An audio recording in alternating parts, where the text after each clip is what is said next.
नमस्कार दोस्तों। नवरात्रि के इस पावन अवसर पर आपका स्वागत है। नवरात्रि के पहले दिन माँ शैलपुत्री और दूसरे दिन माँ ब्रह्मचारिणी की पूजा होती है। तीसरे दिन की अधिष्ठात्री देवी हैं माँ चंद्रघंटा।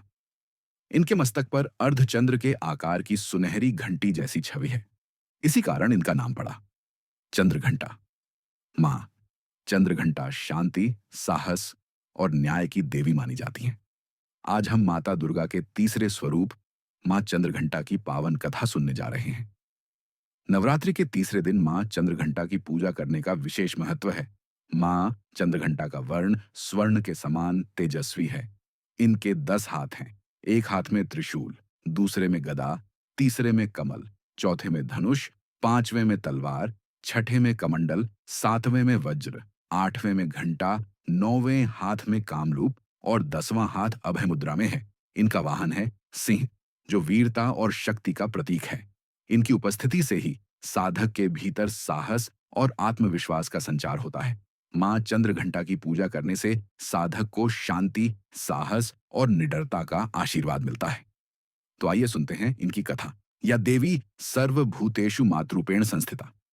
नमस्तस्यै, नमस्तस्यै, नमस्तस्यै, नमो नमः। बहुत समय पहले की बात है। राक्षसों का आतंक चारों ओर फैल चुका था। दुष्ट असुर महिषासुर ने इतना अत्याचार किया कि देवता भी भयभीत हो गए। जब महिषासुर ने तीनों लोकों पर अधिकार करना शुरू कर दिया, तो देवगण भगवान शिव और विष्णु के पास पहुंचे और विनती की, प्रभु, अब केवल माता शक्ति ही हमें इस संकट से बचा सकती हैं। सभी देवताओं की सामूहिक ऊर्जा से एक दिव्य आभा प्रकट हुई।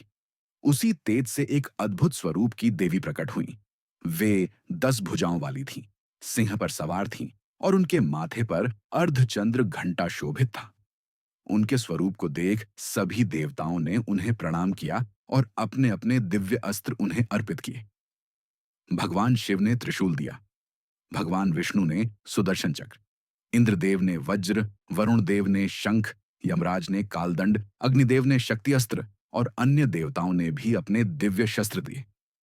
देवताओं ने प्रार्थना की, हे मां चंद्रघंटा, अब आप ही महिषासुर के आतंक से हमें मुक्ति दिला सकती हैं। मां ने सभी को आशीर्वाद दिया और सिंह पर सवार होकर महिषासुर की ओर प्रस्थान किया। जब महिषासुर ने मां चंद्रघंटा का रूप देखा, तो वह क्रोध से भर उठा। उसने अपने सेनापतियों को आदेश दिया, जाओ, इस स्त्री को युद्ध में हराओ और मेरे चरणों में लाकर डाल दो। उसकी सेना ने देवी पर आक्रमण किया। मां ने अपने सिंह के साथ इतनी भयंकर गर्जना की कि असुरों की सेना भयभीत हो गई। युद्ध आरंभ हुआ। मां ने त्रिशूल से दैत्यों को नष्ट किया, चक्र से हजारों असुरों का संहार किया। घंटा की ध्वनि से दैत्यों के हृदय कांपने लगे। घंटा की ध्वनि इतनी प्रचंड थी कि असुरों की शक्ति क्षीण हो गई। मां की गर्जना और अस्त्रों के प्रहार से असुर धराशायी हो गए। अंत में महिषासुर स्वयं रणभूमि में आया। उसने कई बार रूप बदलकर मां पर आक्रमण किया, कभी सिंह, कभी हाथी, कभी भैंस का रूप लेकर। लेकिन मां चंद्रघंटा ने हर रूप का अंत किया। मां ने अंततः अपने त्रिशूल से महिषासुर का वध किया। देवताओं ने जय माता दी के जयकारे लगाए और तीनों लोकों में शांति छा गई। मां चंद्रघंटा का स्वरूप हमें यह सिखाता है कि जीवन में चाहे कितनी भी कठिनाइयां क्यों ना आए, हमें साहस और धैर्य के साथ उनका सामना करना चाहिए। उनके माथे का अर्धचंद्र यह बताता है कि शांति और सौम्यता से जीवन में संतुलन बना रहता है। उनका घंटा बुराइयों और नकारात्मक शक्तियों का नाश करता है। मां सिंह पर सवार होकर यह संदेश देती हैं कि हमें अपने भीतर के डर पर विजय प्राप्त करनी चाहिए। जो साधक मां चंद्रघंटा की उपासना करता है, उसके जीवन में शांति और सौहार्द का संचार होता है। उसका मन संयमित होता है और उसे आत्मविश्वास मिलता है। सिद्धिदात्री महादेवी सर्वभूतहिते रथ, सर्वशक्ति रूपेण देवी नमस्तस्यै नमः। तो दोस्तों, ये थी नवरात्रि के तीसरे दिन की कथा, मां चंद्रघंटा की पावन गाथा। अगर आप श्रद्धा से मां का ध्यान करेंगे, तो आपके जीवन से भय और अवरोध दूर होंगे और शांति का वास होगा। जय मां चंद्रघंटा।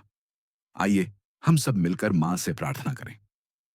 हे मां चंद्रघंटा, हमारे जीवन से अज्ञान और भय का अंधकार मिटाइए और हमें सत्य, शांति और साहस के मार्ग पर चलने की शक्ति दीजिए। जय माता दी। अगर आपको यह कथा अच्छी लगी तो वीडियो को लाइक और शेयर जरूर करें। चैनल को सब्सक्राइब करें ताकि नवरात्रि की बाकी कथाएं भी आप तक पहुंचें। कमेंट में लिखें जय मां चंद्र घंटा ताकि मां का आशीर्वाद सब पर बना रहे। इस वीडियो को अपने दोस्तों और परिवार के साथ शेयर करें और मां के आशीर्वाद का लाभ उठाएं।